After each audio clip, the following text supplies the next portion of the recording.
Housing authorities say Lafayette is in an affordable housing crisis. A new report from Housing Louisiana says Lafayette residents must earn nearly $19 an hour to afford even a basic two-bedroom apartment. News 10's Britt Lafaso dives deeper into the numbers tonight. Darla, this report has shocking statistics. The report says you need to make at least $40,000 a year to afford a basic two-bedroom apartment here in Lafayette Parish.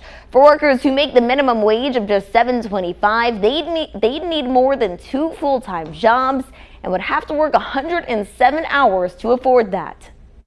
Everyone deserves to have at least a decent place to lay their head at night, a roof and walls, and something that meets that basic need. And as a community, we have some decisions to make. Co-chair of Acadiana Housing Alliance and executive director of Lafayette Habitat for Humanity, Melinda Taylor, explains fair market rent is nearly $1,000 here. That means a family of 4 would need to bring in at least $40,000 a year. With 18% of families here making $30,000 or less, it's creating a big problem. Or are we going to continue to say, well, not my problem, and let people continue to exist kind of in the shadows, either outright homeless or families living in cars or, people paying more than 50% of their income for rent? Taylor explains the problem is threefold. There's no affordable rental properties or entry-level homes.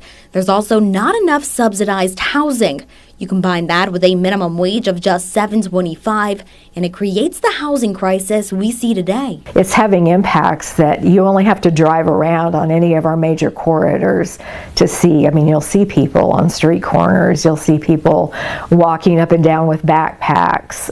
You'll see people emerging from a wooded area who, that's where they're staying right now. Taylor says this is not an issue that will fix itself. It takes the whole community. Is Lafayette Parish going to be a place where everybody has a decent place to live or not? And like I said, minimum wage is one of the biggest issues here. It has not been raised in Louisiana since 2009. Taylor says doubling the minimum wage to $15 an hour is something they're pushing for to help solve this housing crisis. Britt Lafaso, KLFY News 10.